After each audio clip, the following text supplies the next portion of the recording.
julio de 2013, Ava Campbell, ingeniera medioambiental de 28 años, se embarcó en una breve excursión a los bosques del Parque Nacional de Lolo, en Montana. Conocía bien la zona, las empinadas laderas, los profundos barrancos, los viejos abetos alineados como centinelas. Su objetivo era recopilar datos sobre la población de ciervos en la parte norte del parque, donde este verano ya se habían registrado varios incidentes de caza furtiva.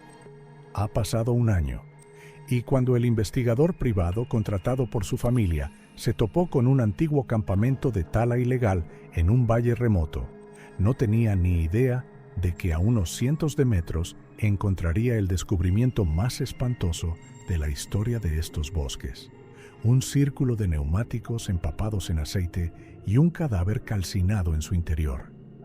El sábado, 13 de julio de 2013, comenzó tranquilo. Era una mañana despejada sobre Missoula, con el leve susurro de los abetos. A las 6 de la mañana, Ava Campbell cerró la puerta de su pequeña casa en Brooks Street, metió su mochila de senderismo, su ordenador portátil y 2 bidones de agua metálicos en la parte trasera de su camioneta Ford Ranger. Planeaba un viaje corto, 2 días en el Parque Nacional de Lolo, donde recogería datos para un estudio sobre los cambios estacionales en la población de ciervos.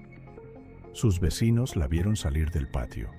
Uno de ellos, el granjero Thomas Green, recordó más tarde que Ava le resultaba familiar, con una chaqueta caqui desgastada y el pelo recogido en una apretada trenza.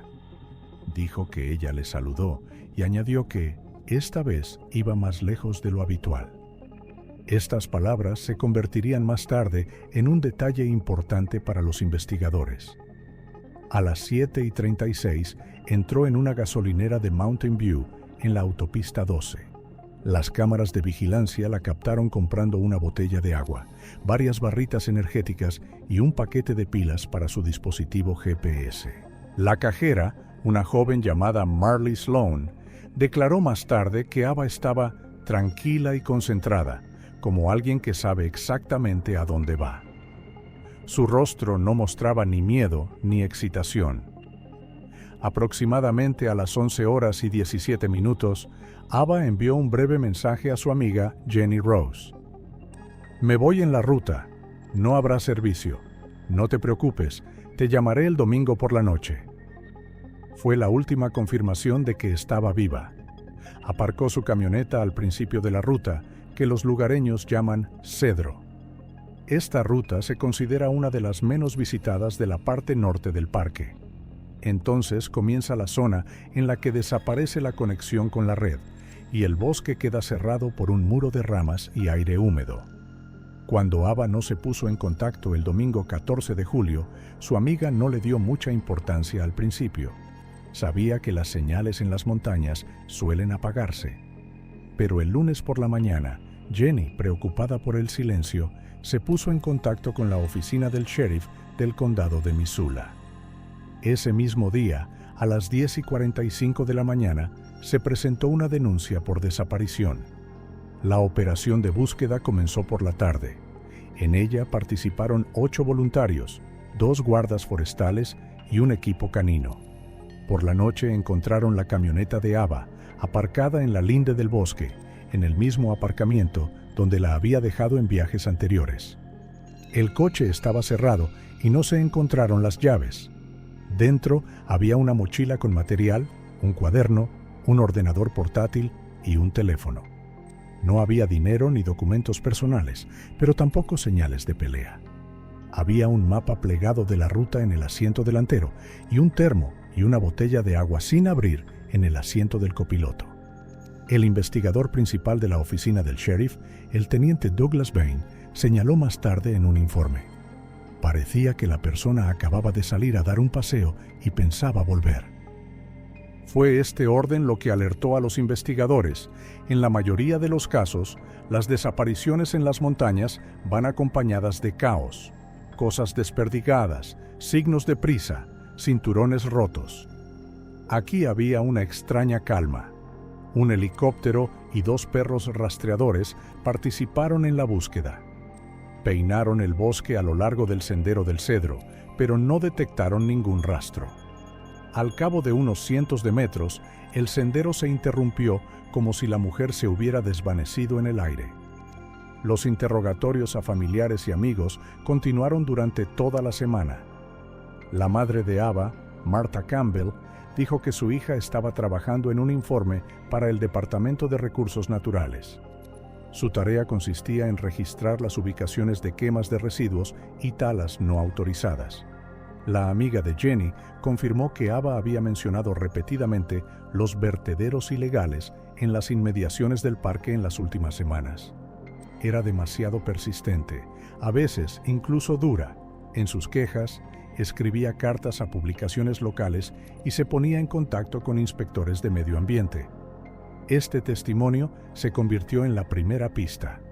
La policía elaboró una versión. La desaparición podía estar relacionada con un conflicto y no con un accidente.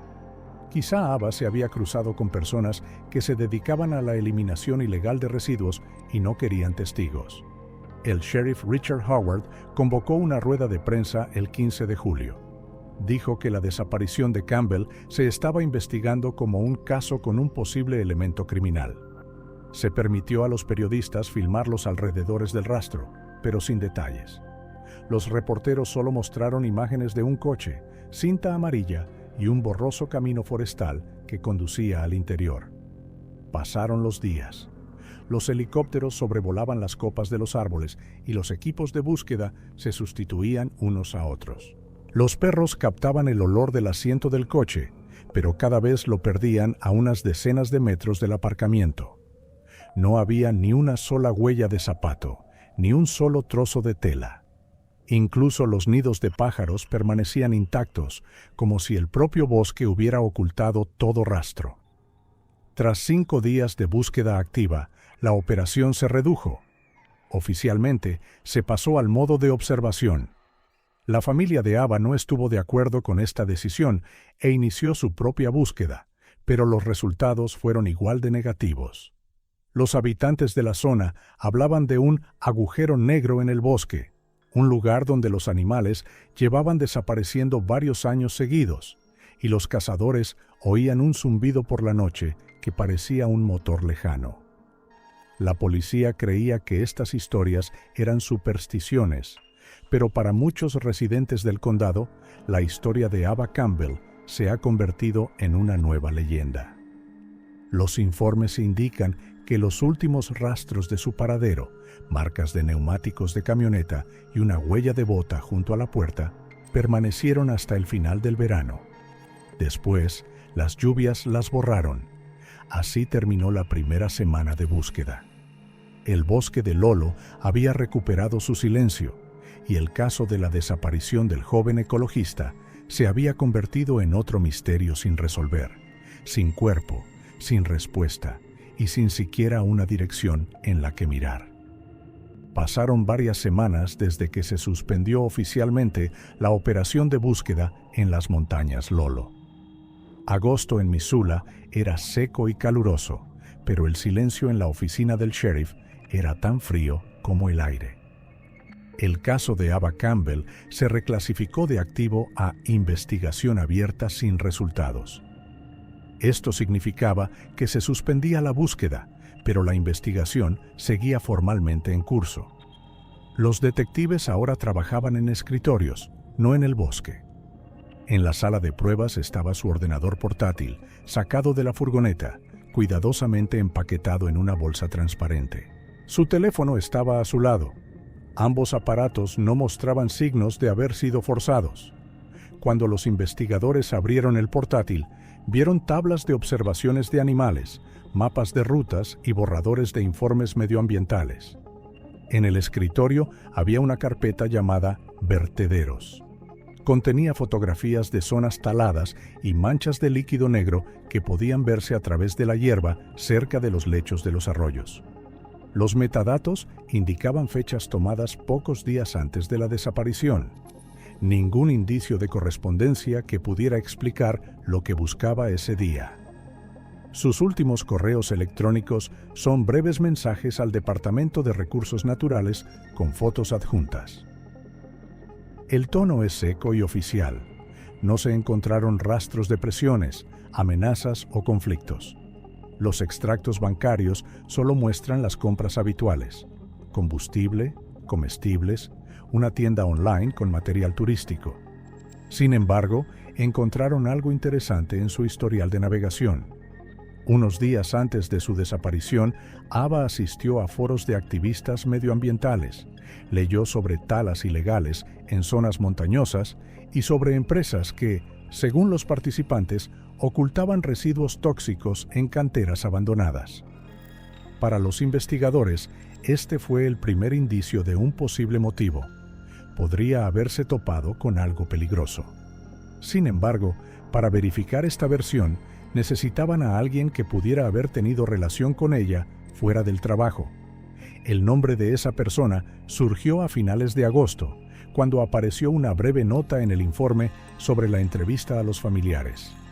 Exnovio, Mark Simmons, trabaja como mecánico, Lolo Peak Auto Service.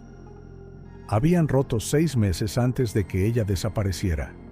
La amiga de Jenny dijo que la ruptura fue tumultuosa y que Mark había intentado volver con ella varias veces desde entonces. También se sabía que era asiduo del bar local, el Grizzly Tap, donde una vez se peleó con un cliente. El archivo policial contenía un informe, una falta, una multa y una advertencia oficial.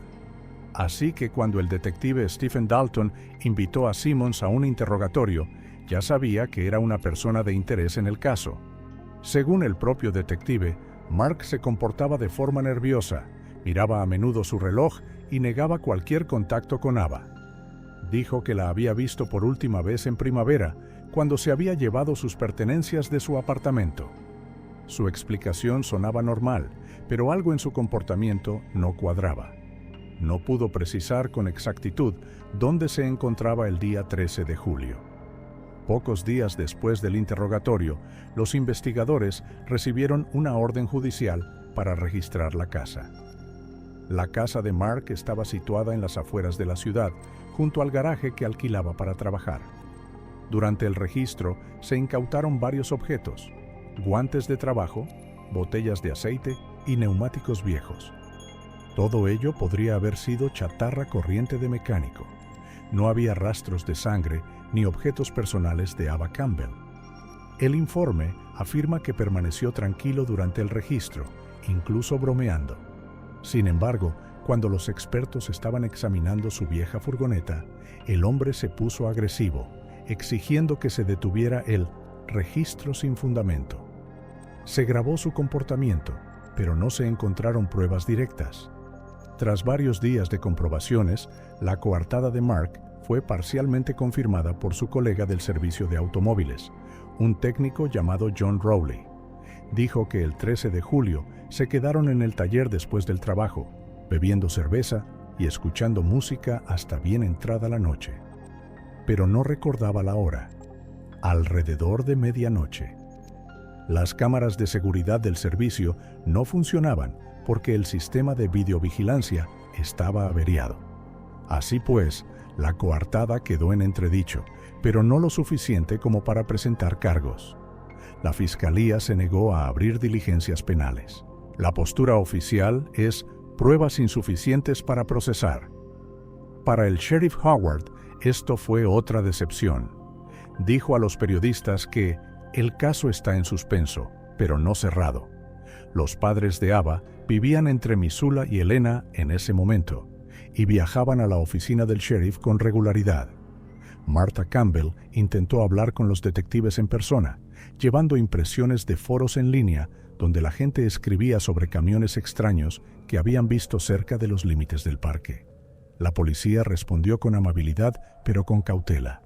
Ninguno de los testigos confirmó las historias. A principios de septiembre, la familia contrató a un investigador privado, Bob Carter, antiguo agente de policía de Billings. Se hizo cargo del caso sin un contrato formal con la policía, pero, con el permiso del sheriff, revisó todos los informes. En sus notas, escribiría más tarde: Algo en esta historia no cuadra. Un coche demasiado limpio, una mochila demasiado vacía y un tipo demasiado silencioso. El otoño trajo el frío y la esperanza se desvanecía. Las revistas dejaron de escribir sobre la desaparición. Las noticias ya no mencionaban el nombre de Ava Campbell. En el archivo de la policía, su foto pasó a la sección de casos sin resolver. La casa de Brooks Street donde vivía estaba vacía. Según sus vecinos, la luz del porche seguía encendida por la noche y no se había apagado desde el día de su desaparición. Martha Campbell no se atrevía a apagarla. El expediente del caso se revisó varias veces más, comprobando fechas, rutas, contactos, pero cada hilo se rompía en el mismo lugar, al principio del rastro de Kedrova. Los rastros terminaban donde empezaba el silencio ensordecedor. Así transcurrieron 3 meses. Ava seguía en la lista de desaparecidos y su nombre seguía apareciendo en los informes diarios, que ya nadie leía en voz alta. La investigación se fue convirtiendo poco a poco en un caso sin resolver, en el que todos los documentos llevaban la mención sin información nueva. Y solo una persona, un detective de Billings, seguía creyendo que la verdad estaba todavía en algún lugar de las montañas, bajo la sombra de los abetos, de donde nunca había regresado. Agosto de 2014. Ha pasado un año desde la última vez que el nombre de Ava Campbell apareció en las noticias. Para la policía, el caso hacía tiempo que había pasado a la categoría de caso sin resolver, pero para el investigador privado Bob Carter, este año había sido un círculo interminable de callejones sin salida y conversaciones que no llevaban a ninguna parte. Era un antiguo investigador de Billings, un hombre de maneras secas y con la costumbre de tomar notas incluso cuando no ocurría nada. Había sido contratado por los padres de Ava el otoño anterior, cuando la investigación oficial se había estancado. Desde entonces, Carter ha viajado a todos los pueblos, granjas y campamentos adyacentes al Parque Nacional de Lolo. Habló con cazadores, silvicultores, temporeros, con cualquiera que hubiera estado alguna vez en la zona. Pero un año después, sus diarios siguen vacíos de datos. Todo lo que encuentro son rastros de la naturaleza, dijo en una conversación con un periodista de un periódico local, cuando éste le preguntó si había alguna novedad. Carter hablaba con cautela, sin dar detalles, pero por dentro no podía dejar escapar la historia. Había algo en ella que le seguía atormentando. Tal vez la tranquila foto de la mujer de pelo corto mirando directamente a la cámara. Tal vez la forma ordenada en que había abandonado su camioneta, como si estuviera dando una señal deliberadamente. A principios de agosto, emprendió otro viaje al sureste de Missoula, donde dice que el bosque parece más viejo que el propio tiempo. En aquel páramo no había cobertura de teléfono móvil y los caminos parecían más bien huellas de neumáticos talladas en el suelo húmedo. Fue allí, cerca de la cabaña de cazadores abandonada, donde conoció a un hombre que nadie había mencionado antes. Se llamaba Henry Jones, un ermitaño de 70 años que vivía en una cabaña de madera a 30 kilómetros del asentamiento más cercano. Carter diría más tarde que se encontró con él por accidente. Vio humo y siguió el olor del fuego. Henry se mostró cauteloso, pero no hostil. Según Carter, accedió a hablar tras unos minutos de silencio. Su historia está escrita en el cuaderno del detective con palabras sencillas. Ese verano vi gente en el bosque. No eran de la zona. Tenían una furgoneta blanca. Estaban talando árboles sin permiso. El campamento estaba en una llanura donde había viejas huellas de la época del incendio. Olía a petróleo y a humo. Carter le preguntó si había visto a alguien que se pareciera a Ava Campbell. Henry negó con la cabeza. Allí no había mujeres, solo hombres. Pero una vez oí un grito, no humano, pero tampoco animal. Luego había mucho humo. Para el antiguo investigador, esto fue suficiente para sentir ese familiar escalofrío interior que significaba que por fin iba en la dirección correcta. Unos días después, Carter siguió la pista del anciano. Consiguió encontrar esa misma tierra baja. Estaba oculta tras densos abetos, donde no llegaban las rutas turísticas. Había manchas claras en el suelo, más oscuras que la tierra, que se extendían en una franja entre los árboles. El olor era fuerte, como a aceite de motor, incluso un año después de la lluvia. También había restos de barriles de metal, destrozados por el fuego, y algunos neumáticos carbonizados, parcialmente enterrados en el suelo. Hizo fotos de todo, tomó medidas y marcó las coordenadas. De vuelta a la ciudad, Carter se puso en contacto con un químico que conocía y que trabajaba en el laboratorio de la Universidad de Missoula. Las muestras de tierra mostraban altos niveles de metales pesados y residuos de aceite de motor, del tipo utilizado en camiones pesados. Esto confirmó que, efectivamente, había habido maquinaria funcionando en el lugar. A continuación, comprobó la lista de permisos de tala. No se había registrado ninguna actividad en esa zona durante el verano de 2013. Esto solo significaba una cosa: el trabajo era ilegal. Bob Carter volvió a hablar con Henry para aclarar los detalles. Recordó que la furgoneta tenía una puerta desgastada con un logotipo que en su día representaba una montaña y la palabra Peak. El anciano no podía leerlo todo porque la pintura estaba desgastada, pero recordaba el olor, una mezcla de combustible y neumáticos quemados. El detective escribió la palabra en su cuaderno con letras grandes: Pico. Había varios negocios con el mismo nombre en Missoula, pero el más cercano era Lolo Peak Auto. Estaba junto a la carretera del oeste, a 15 minutos en coche del centro de la ciudad. Carter sabía que Mark Simmons, el exnovio de Ava, trabajaba allí. Esta coincidencia parecía demasiado directa para ser casualidad, pero no sacó conclusiones precipitadas. En su memorándum escribió: se encontraron restos de aceite, restos de neumáticos quemados y barriles de metal en la zona del campamento. Presumiblemente, el lugar se utilizaba para la eliminación de residuos.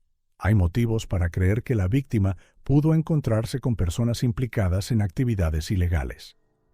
Después de eso, Carter se puso en contacto con la policía local, facilitó coordenadas y fotos. Sin embargo, el caso siguió siendo una investigación privada, ya que no había pruebas suficientes para abrir una investigación penal. El informe del sheriff afirmaba que se comprobó la zona y no se encontraron hechos que indicaran directamente la comisión de un delito. Pero para Bob, esto era suficiente para seguir adelante. Empezó a rastrear el suministro de combustible y lubricantes a los talleres de los alrededores de Missoula, buscando a cualquiera que comprara grandes cantidades de aceite usado o se deshiciera de él ilegalmente. Encontró un nombre familiar en uno de los registros de los proveedores: Lolo Peak Auto. No pudo demostrar nada, pero la cadena empezaba a formarse. Aunque oficialmente el caso seguía sin resolverse, Carter lo resumió sucintamente en su informe. Un rastro de grasa es todo lo que tengo, pero conduce a gente a la que no le gusta que la miren. No sabía que esta frase se convertiría en profética, porque fue ese rastro, el olor a aceite, los neumáticos quemados y el silencio de un campamento abandonado, lo que le conduciría a lo que más tarde se llamaría el capítulo más oscuro de la historia de Missoula. Pero por aquel entonces, en agosto de 2014, no era más que un hombre solitario con un cuaderno en el bolsillo, siguiendo el olor a petróleo en lo más profundo del bosque, en busca de una mujer a la que el bosque no dejaba marchar. Finales de agosto de 2014.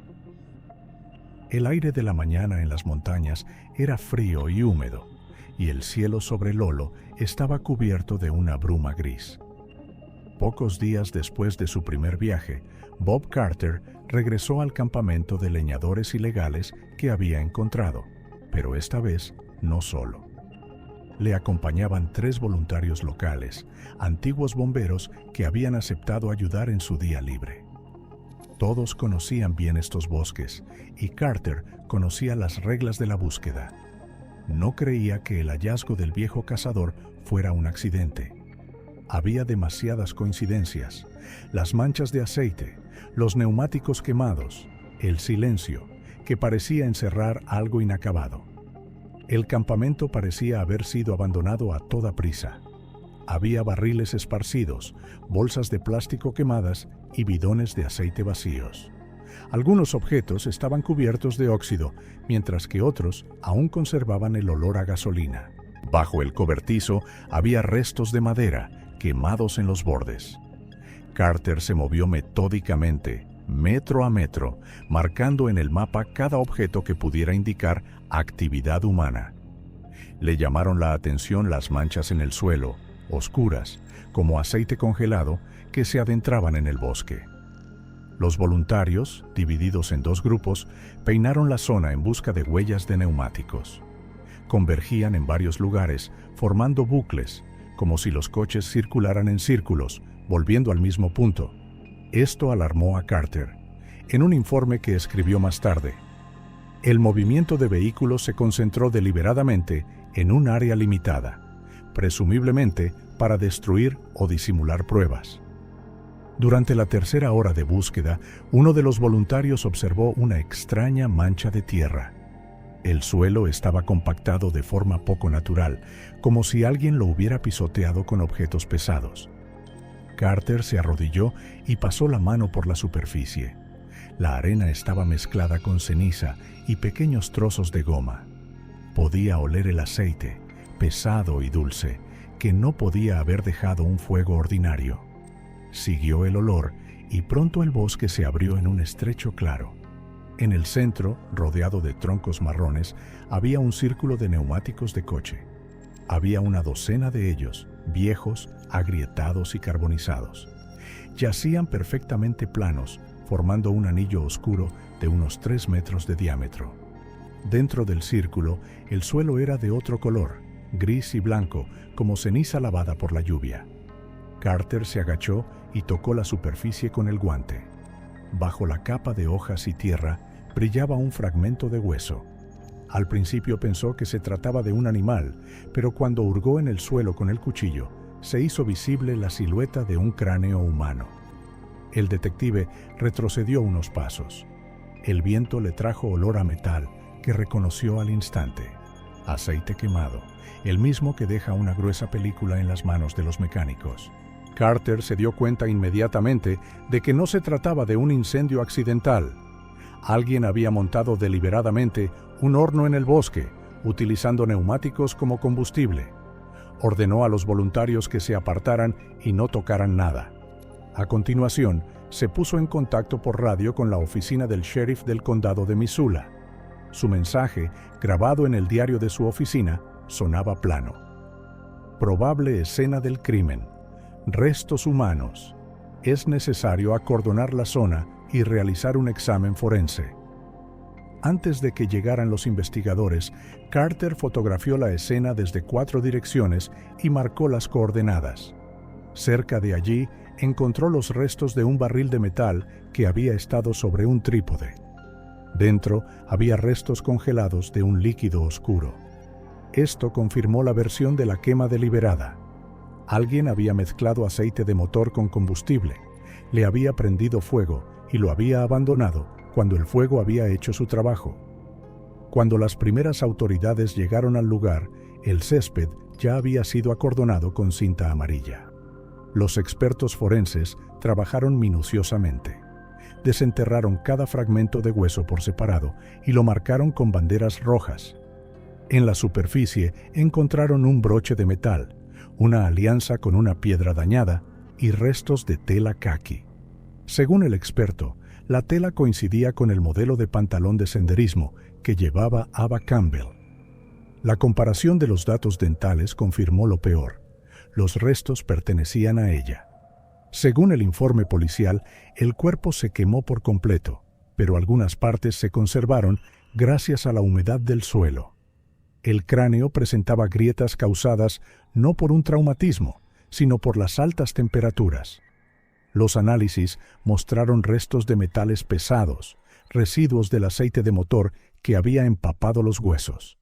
Un experto forense que trabajó en el lugar de los hechos calificó lo que vio como una de las formas más minuciosas de destruir un cuerpo que había visto nunca. Neumáticos, grasa y aire libre son la combinación perfecta para una combustión prolongada. Pero el error de los autores fue no tener en cuenta las lluvias. Las cenizas fueron arrastradas hasta el suelo, dejando fragmentos de huesos y huellas de la combustión, que más tarde condujeron al detective hasta ellos.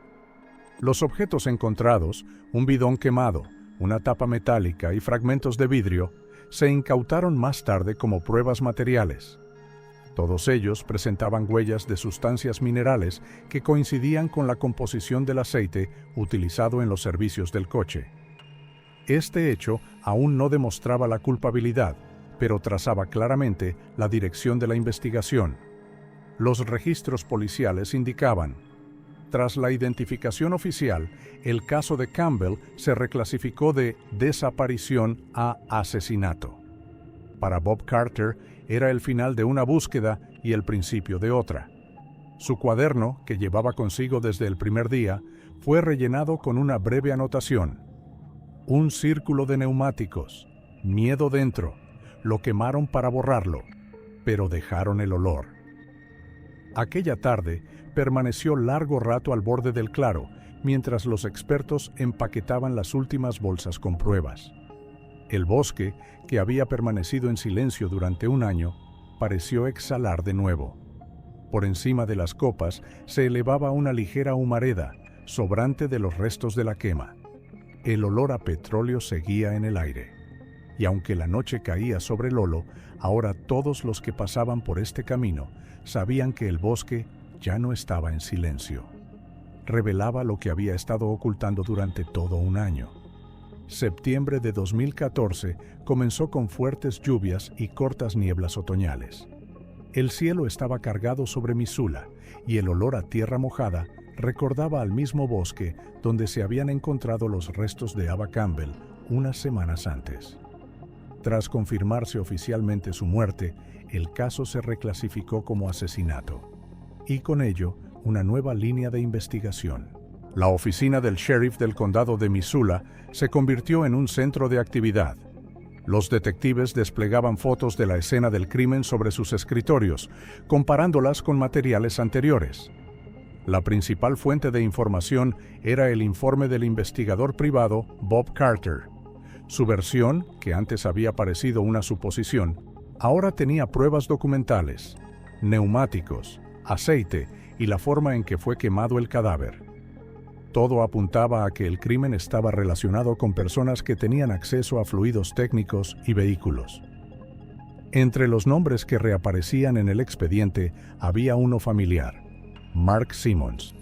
Era el exnovio de Ava, mecánico en la estación de servicio Lolo Peak Auto. Este servicio de automóviles ya había sido mencionado en los primeros informes, pero la investigación no tenía motivos para registrarlo. Ahora, la razón era más que válida. El 22 de septiembre, los detectives recibieron una orden de registro del Tribunal de Distrito. El documento decía: sospecha de posesión o eliminación de sustancias que pueden usarse para ocultar un delito. El servicio Lolo Peak Auto estaba situado en las afueras de Missoula, a 3 kilómetros de la autopista. Un pequeño edificio con un letrero amarillo, una hilera de coches viejos, varios barriles de combustible y contenedores de basura bajo un toldo. Parecía un taller corriente regentado por un hombre llamado Ray Donaldson. Rondaba los 50 años, tenía antecedentes penales por robo de piezas y fraude fiscal, pero en los últimos años había llevado una vida sin escándalos. El registro comenzó a las 7 de la mañana. La entrada estaba bloqueada por 2 coches de policía y no se permitió a los empleados entrar en las instalaciones. Según testigos presenciales, el propietario del servicio observaba desde la puerta, fumando en silencio un cigarrillo. Simmons estaba a su lado, pálido, nervioso y con aspecto cansado. Primero comprobamos la zona de reciclaje, un pequeño patio detrás del edificio donde se almacenaban aceite usado y neumáticos. Encontraron docenas de barriles sin marcar, algunos medio vacíos, otros llenos de un espeso líquido negro.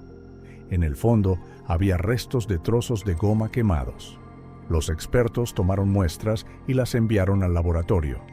Los primeros análisis mostraron una coincidencia química con los residuos hallados en el suelo del lugar donde se encontró el cadáver de Campbell. Comenzó entonces el registro del almacén. En un rincón, bajo una lona, había una vieja furgoneta blanca sin matrícula. En la puerta apenas se podía leer un logotipo desgastado, la silueta de una montaña y la palabra Pig. Era exactamente lo que había descrito el cazador Henry Jones. Abrieron el coche y el interior olía a metal y aceite. Se retiraron los asientos y el suelo estaba cubierto de goma gruesa. Los expertos extrajeron pequeñas partículas de tierra y vegetación de debajo. Cuando las muestras se enviaron al laboratorio forense, el resultado no dejó lugar a dudas. La composición de la tierra coincidía con la encontrada en el bosque del lugar de la destrucción del cadáver. Esta era la principal prueba de que la furgoneta había sido utilizada en ese momento y lugar. Al mismo tiempo, comprobamos los registros del servicio. La furgoneta blanca figuraba como vehículo de empresa registrado a nombre de la compañía, pero la última inspección oficial se había realizado hacía 3 años.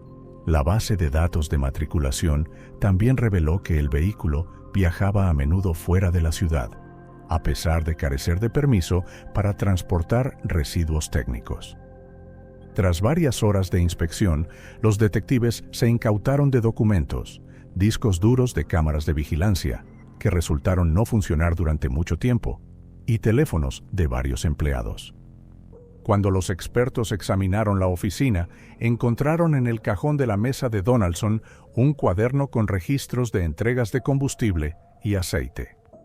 Entre los números y cantidades habituales, destacaba una entrada. 13 de julio, salida a Punto Forestal. Claro, regreso solo. La fecha coincidía con el día de la desaparición de Ava. Los informes policiales indican que, durante el registro, Simmons empezó a comportarse de forma intranquila, evitó el contacto visual e intentó abandonar el lugar en varias ocasiones. Fue el primero en ser detenido. Donaldson fue detenido 1 hora más tarde cuando intentaba llamar a alguien desde un número desconocido. Tras la detención, ambos fueron llevados a la oficina del sheriff para ser interrogados. Según el detective Dalton, que estuvo presente durante el primer interrogatorio, Donaldson mantuvo la cabeza fría, negó cualquier implicación e insistió en que todo lo encontrado era solo material de trabajo. Simmons repitió inicialmente lo mismo, pero al día siguiente, presionado por las pruebas, su comportamiento cambió. Según el agente que le interrogó, Mark repitió la frase varias veces. No quería hacerlo, solo ayudaba con el coche. No firmó una confesión, pero admitió haber estado en el bosque con Donaldson el día de la desaparición de Ava. Su testimonio se registró como una admisión parcial de participación en un suceso de naturaleza no especificada. Posteriormente, los medios de comunicación filtraron información sobre la detención de 2 personas en el caso Campbell. Periodistas, vecinos y varios empleados se reunieron cerca del servicio de automóviles temiendo que se cerrara el servicio. Algunos dejaron flores en la puerta, otros dejaron notas con las palabras «Justicia para Ava». El sheriff del condado hizo un breve comentario, confirmando que se había encontrado un vínculo entre la escena del crimen y el negocio. No dio nombres, pero insinuó que la investigación se centraba en una actividad organizada destinada a ocultar operaciones ilegales. El suceso conmocionó a la ciudad, acostumbrada a una rutina tranquila. Un taller de reparación de coches corriente en las afueras de la ciudad se convirtió de repente en el centro de uno de los casos más sonados de la última década. La calle cercana permaneció bloqueada durante varios días, mientras investigadores, peritos y vehículos forenses llegaban allí sin cesar. Una semana después, el laboratorio confirmó la coincidencia definitiva entre las muestras de aceite y de tierra. Esto bastó para que la fiscalía iniciara una investigación formal. Mark Simmons y Ray Donaldson fueron acusados de cargos preliminares de destrucción de pruebas y posible implicación en el asesinato. Así, el círculo de los neumáticos encontrados en el bosque se cerraba sobre el círculo de las personas directamente implicadas. Y ahora los investigadores se disponían a desentrañar lo que empezó como la desaparición de una mujer y se convirtió en el caso de toda una trama en la que el petróleo, el metal y la crueldad humana se fundían en una mancha oscura. Octubre de 2014. La estrecha celda de la cárcel del condado de Missoula olía a humedad, jabón barato y grasa que le había corroído la piel incluso después de semanas sin trabajar. Mark Simmons estaba sentado en una estrecha cama con las manos entre las rodillas. Había sido detenido junto con Ray Donaldson hacía 3 semanas. Desde entonces ha guardado silencio, al principio con la esperanza de que las pruebas no fueran suficientes. Pero cuando los investigadores le mostraron fotografías de la furgoneta, análisis del suelo y muestras de aceite, su confianza se hizo añicos. Los detectives señalaron en su informe que Simmons parecía agotado y asustado. No paraba de preguntar si podía llegar a un acuerdo con el fiscal y evitaba mencionar a su jefe. La primera reunión con él estaba prevista en una sala de interrogatorios de la 3ª planta. Fue allí, en presencia del fiscal y de su abogado, donde Mark accedió por primera vez a contar lo que había sucedido aquel verano. Su testimonio se incluyó posteriormente en el expediente oficial del caso. Según Simmons, la desaparición de Ava Campbell no fue accidental. Se topó con sus actividades ilegales mientras realizaba sus investigaciones en el bosque. Según Mark, Ray Donaldson no solo organizaba reparaciones de coches, sino también toda una trama de eliminación de residuos. El servicio Lolo Peak Auto recogía oficialmente neumáticos y aceites viejos para reciclarlos, pero en realidad la mayoría de los residuos se llevaban al bosque y se quemaban allí para ahorrar dinero. Simmons dijo que era más rentable que cualquier negocio legítimo. Compraban aceite usado a otros servicios y aceptaban residuos industriales de empresas privadas sin permiso. Las piras donde se destruía todo estaban situadas en medio de la nada, lejos de los senderos. Había estado docenas de veces en el lugar donde más tarde se encontró el cadáver de Campbell.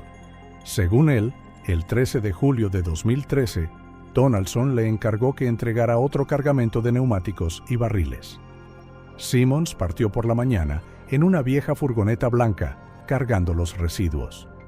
Donaldson se reuniría con él más tarde, en cuanto hubiera terminado su trabajo con los clientes. Ya estaba anocheciendo cuando llegó. Juntos descargaron los materiales cerca del viejo claro, pero no tuvieron tiempo de encender un fuego. Una mujer apareció en la linde del bosque con una mochila y una cámara. Simmons la reconoció de inmediato. Ava. Se acercó, preguntó qué hacían aquí y sacó el teléfono para hacer fotos. Donaldson, dijo, reaccionó al instante. La golpeó en el brazo y el teléfono cayó a la hierba. Se produjo una discusión entre ellos. Ava gritó que iría a la policía. Entonces Ray, en silencio, cogió un tubo metálico de la parte trasera del coche y la golpeó en la cabeza. Mark afirmó que había sido un ataque de pánico repentino. Ella cayó al suelo y Donaldson siguió golpeándola como si estuviera cegado. Luego dijo que tenían que limpiar antes de que sea demasiado tarde. Mark ayudó a trasladar el cadáver a los barriles y sostuvo la linterna mientras el jefe vertía aceite sobre todo. Echaron unos cuantos neumáticos por encima, encendieron un fuego y abandonaron el lugar antes de que hubiera terminado. Su testimonio fue frío, carente de emoción. El protocolo recoge que repitió varias veces: no quería que muriera, simplemente no pude detenerle. Para la fiscalía, estas palabras se convirtieron en la clave de una nueva estrategia. Mark Simmons no era solo un sospechoso, sino un testigo potencial que podía confirmar el móvil y el mecanismo del crimen. La fiscalía empezó a negociar un acuerdo con la investigación. Según el acuerdo, Simmons accedió a testificar contra Donaldson a cambio de una reclasificación del cargo de asesinato en primer grado a complicidad en un delito. El fiscal del distrito, Richard Hale, explicó en su intervención ante el tribunal que dicho acuerdo era necesario para establecer la verdad. Nos enfrentamos a un sistema organizado de ocultación de pruebas y eliminación ilegal de residuos tóxicos. Sin el testimonio del señor Simmons, no puede quedar totalmente al descubierto. Donaldson, por su parte, se negó a cooperar. Se declaró inocente y calificó a Mark de mentiroso para salvar su pellejo. Pero cada nuevo hecho confirmado por las pruebas de laboratorio le hundía más en la trampa. Se encontraron sus huellas dactilares en los contenedores de la zona de reciclaje, y en su despacho se hallaron cuadernos con las marcas de los lugares donde había hecho visitas. Durante su nuevo interrogatorio, Simmons habló de la otra cara de la trama. Según él, Donaldson tenía acuerdos con varios agricultores y propietarios de almacenes que pagaban por la eliminación de sustancias peligrosas. Una parte de los residuos se reciclaba, pero el resto se quemaba en el bosque, en tierras bajas especialmente seleccionadas para que el humo no fuera visible desde las carreteras. Para el transporte se utilizó la misma furgoneta blanca, donde más tarde se encontró la tierra de la escena del crimen. Fue un plan a gran escala que duró años. Donaldson lo controlaba todo, desde la compra del lubricante hasta su desaparición de los informes. Mark recibía dinero por hacer tareas serviles y no hacía preguntas, hasta que Ava desapareció. Tras varias semanas de investigaciones, el testimonio de Simmons fue confirmado por los expertos. Las muestras químicas de la escena del crimen coincidían con el aceite comprado por Lolo Peak Auto. Incluso el tipo de neumáticos que ardían en el bosque coincidía con la marca que el servicio había entregado para su eliminación. El equipo del fiscal selló oficialmente el acuerdo con el testigo. Fue un gran avance para la investigación. Ahora tenían la historia de los hechos contada de primera mano. Simmons fue trasladado a otro bloque de la prisión, aislado de Donaldson. Los informes indican que, tras la firma del acuerdo de culpabilidad, se tranquilizó, pedía a menudo la prensa y escribía cartas a su madre. En su primera declaración a los investigadores, añadió: «Si hubiera sabido que llegaría tan lejos, no habría ido al bosque aquel día». Sus palabras constituyeron la base de los cargos que la fiscalía preparaba contra el propietario del servicio. El móvil del crimen estaba claro: el miedo a ser descubierto. Aunque todavía se estaban comprobando los detalles, la estructura de los hechos quedó clara.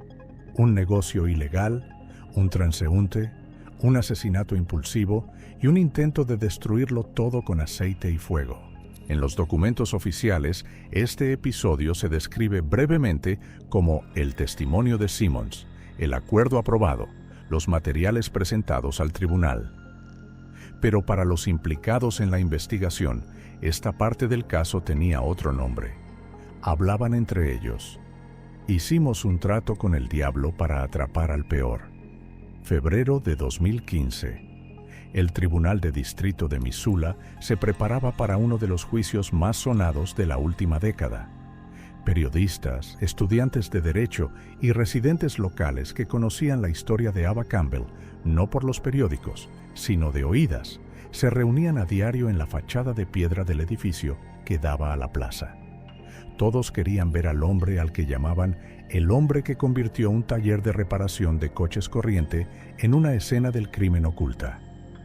El acusado es Ray Donaldson, de 55 años, propietario de la estación de servicio Lolo Peak Auto.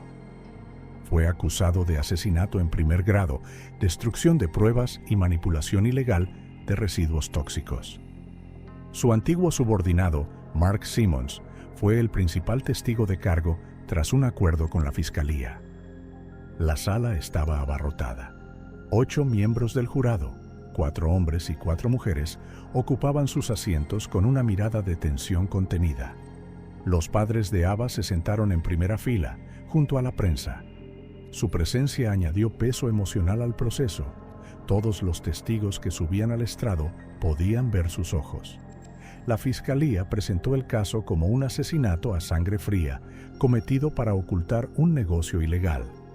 En su alegato inicial, el fiscal Richard Hale dijo: "No estamos tratando con violencia al azar.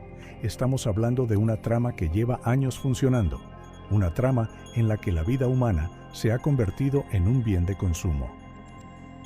Las pruebas presentadas por la fiscalía eran convincentes. Los informes de laboratorio confirmaron que la tierra recuperada de la furgoneta coincidía con las muestras del lugar donde se quemaron los cadáveres.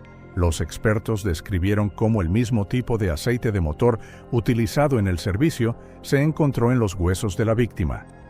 Los expertos técnicos explicaron que el método de combustión, una combinación de neumáticos, aceite y un barril de metal, requería conocimientos sobre materiales combustibles. Mark Simmons fue llamado al estrado el tercer día de la vista. Su testimonio duró varias horas y estuvo acompañado de cuidadosas aclaraciones del fiscal. Describió el día en que Ava desapareció, cómo tropezó con la incineradora de residuos y cómo Donaldson le golpeó en la cabeza en un arrebato de ira. Según Simmons, no detuvo al jefe porque temía que le matara. Durante su testimonio, se detuvo varias veces para ocultar sus ojos. Sus palabras confirmaron la mayoría de las pruebas encontradas: la ruta de la furgoneta, el tipo de combustible, incluso la fecha en el registro de compras. Para la acusación, se trataba de un punto clave: la voz de un testigo ocular que ponía los hechos en su sitio. La defensa de Donaldson contraatacó. Glenn Wood, un abogado experimentado, basó su estrategia en desacreditar a Simmons. Lo calificó de mecánico fracasado que decidió salvarse culpando a otro. En su discurso ante el jurado, enfatizó: "Mi cliente no es un asesino. Su única culpa es haber confiado en un hombre que tenía sus propias cuentas pendientes con la víctima". La defensa intentó presentar una versión alternativa: los celos. Según el abogado, Simmons tenía un motivo. Había salido una vez con Ava y su ruptura fue dolorosa. Podría haber utilizado el acceso a la furgoneta para inculpar a Donaldson. Hubo un gran silencio en la sala cuando el fiscal negó estas insinuaciones, recordando al jurado que fue Simmons quien se había presentado voluntariamente y había accedido a someterse al polígrafo, que no había revelado ninguna mentira. El propio Donaldson parecía tranquilo, incluso indiferente, cuando tomó la palabra. Admitió su participación en la incineración ilegal de residuos, pero negó categóricamente el asesinato. Según él, no había ido al bosque ese día en absoluto, y la furgoneta podría haber sido utilizada por otra persona. Pero el momento más impactante se produjo al final de la segunda semana de audiencias. La fiscalía presentó una prueba inesperada: un vídeo de una cámara de vigilancia de una gasolinera situada a 800 metros del Lolo Peak Auto. La grabación, realizada la noche del 13 de julio de 2013, mostraba a un hombre con chaqueta oscura comprando 2 bidones de gasolina y un paquete de cerillas. La cara estaba parcialmente oscurecida, pero los rasgos de Donaldson eran claramente reconocibles. Esta grabación fue un punto de inflexión. El fiscal llamó la atención del jurado sobre el hecho de que la cámara registraba la hora. Alrededor de las 9 de la noche, justo cuando Simmons dijo que abandonaban la escena del crimen. Los abogados intentaron negar la autenticidad del vídeo, alegando la calidad de la imagen, pero el perito confirmó que la grabación era original y no tenía signos de edición. Los padres de Ava estaban presentes en la sala cuando se mostró la grabación. La madre lloraba, sosteniendo una fotografía de su hija. La transcripción de la vista incluía una frase que luego citaron los periodistas. El testimonio de la madre fue lo que quebró incluso a los que aún dudaban de su inocencia. Después hablaron los expertos. Un químico confirmó la coincidencia entre la composición del aceite, y un forense describió con detalle cómo fue quemado el cuerpo y por qué este procedimiento no pudo ser accidental. Todos los hilos convergían en Donaldson. Tenía los medios, el acceso, el transporte y, lo que es más importante, el motivo para ocultar un negocio ilegal que podría haber destruido su vida. El último en hablar fue el propio acusado. Sus palabras fueron breves.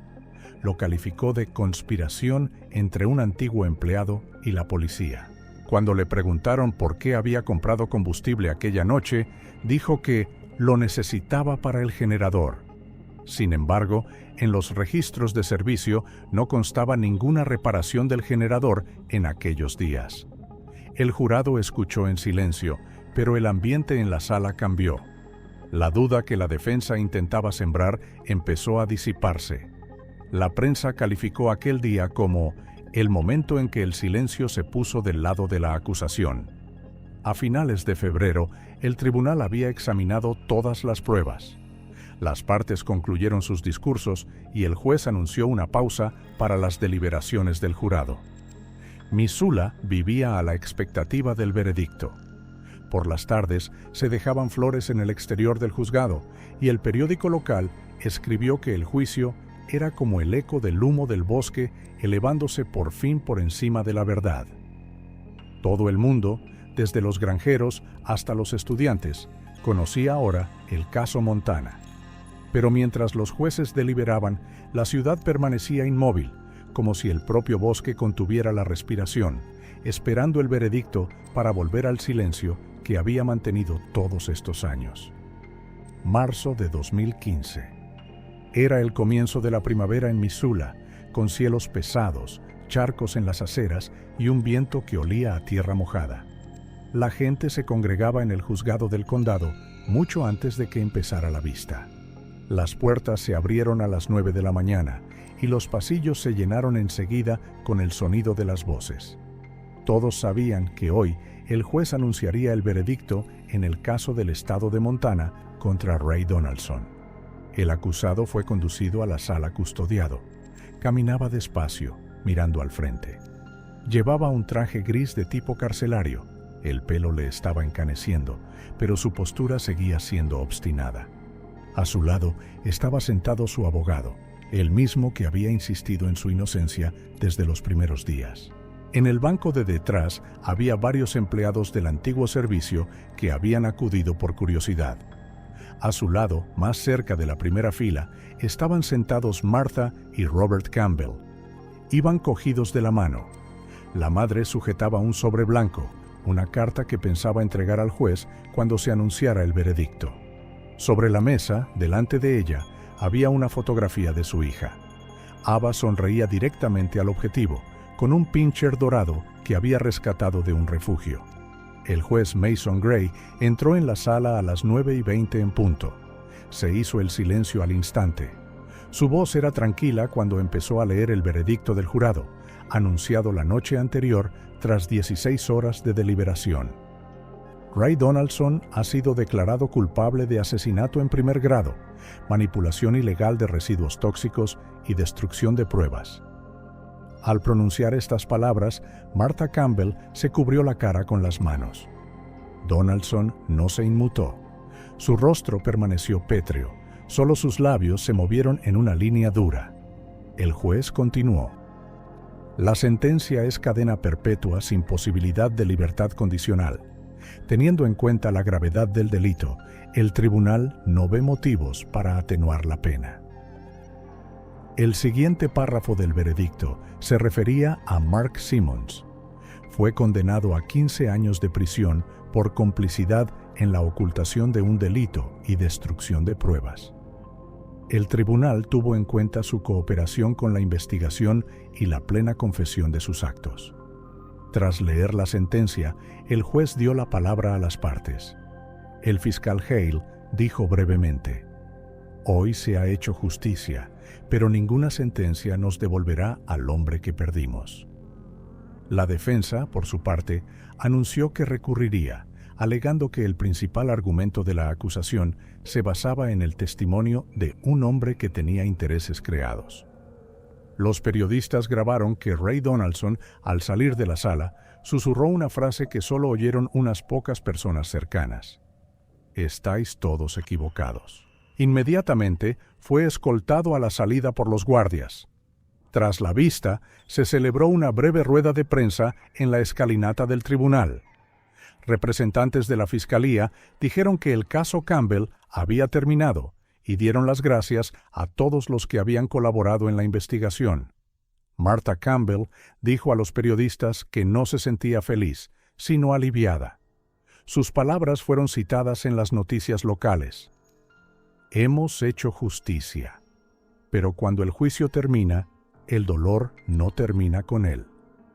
La ciudad convivió con el veredicto durante varios días más. Se dejaron flores a las puertas del tribunal. El ayuntamiento estudió la posibilidad de reforzar el control sobre la exportación de residuos industriales a zonas forestales. El nombre de Ava Campbell empezó a sonar como un símbolo. Una joven que murió intentando preservar la naturaleza de la que otros solo tomaban. La estación de servicio Lolo Peak Auto se cerró casi inmediatamente después de la detención de su propietario. El edificio se sacó a subasta y el equipamiento se vendió a concesionarios. Un mes después, se retiró el cartel y se valló la zona. Los residentes locales evitaron el lugar durante mucho tiempo, como si guardara algo oscuro, el olor a aceite y humo que antaño llenaba el patio. Mark Simmons estaba detenido en silencio. Según el Departamento de Prisiones, se negaba a hablar con la prensa y solo aceptaba cartas de su madre. Se escribió más sobre Ray Donaldson. Fue trasladado a una prisión de máxima seguridad en el este del estado. Los guardias recordaron que pasaba la mayor parte del tiempo solo. Apenas se comunicaba con otros presos y escribía constantemente en cuadernos que más tarde fueron destruidos tras las inspecciones. Siguió manteniendo su inocencia y acusó al sistema de conspiración contra las pequeñas empresas. Pero fuera de los muros de la prisión, el caso tenía una vida muy diferente. Pocos meses después del veredicto, el Departamento de Recursos Naturales presentó un nuevo programa de vigilancia de los vertederos industriales. El Estado reforzó el control sobre el transporte de aceites y productos químicos.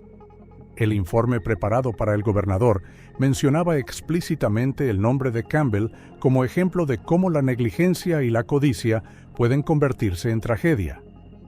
Para Bob Carter, un investigador privado que inició la investigación casi en solitario, el caso terminó en silencio. No habló con la prensa, no hizo comentarios. Solo un periodista escribió más tarde que le había visto aquel día de primavera en el cementerio de la ciudad.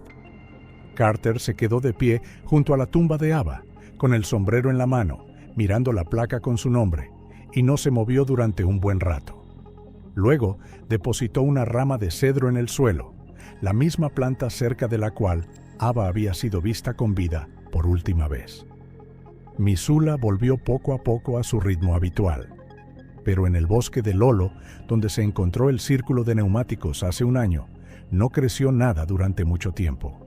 El suelo allí permanecía oscuro, como un recuerdo de un fuego que una vez había ardido con demasiada intensidad. Los cazadores locales decían que en las mañanas de niebla podían sentir el olor a petróleo, aunque habían pasado meses desde entonces. Para la mayoría de los residentes no era más que una historia que se contaba en las cafeterías, la de una chica que buscó la verdad y pagó por ello con su vida. Para sus padres seguía siendo una herida abierta, y para los investigadores, un ejemplo de cómo la perseverancia puede llevar a resolver los casos más oscuros. Y para el propio bosque, todo esto no era más que otra vuelta del tiempo. Los árboles volvían a alcanzar el cielo, cubriendo con sus ramas el claro donde antes ardían los neumáticos. El viento volvía a arrastrar polvo y olor a alquitrán. Y si te parabas en medio de aquel silencio, solo podías oír una cosa: la tierra absorbiendo lentamente el pasado, lavándolo con la lluvia.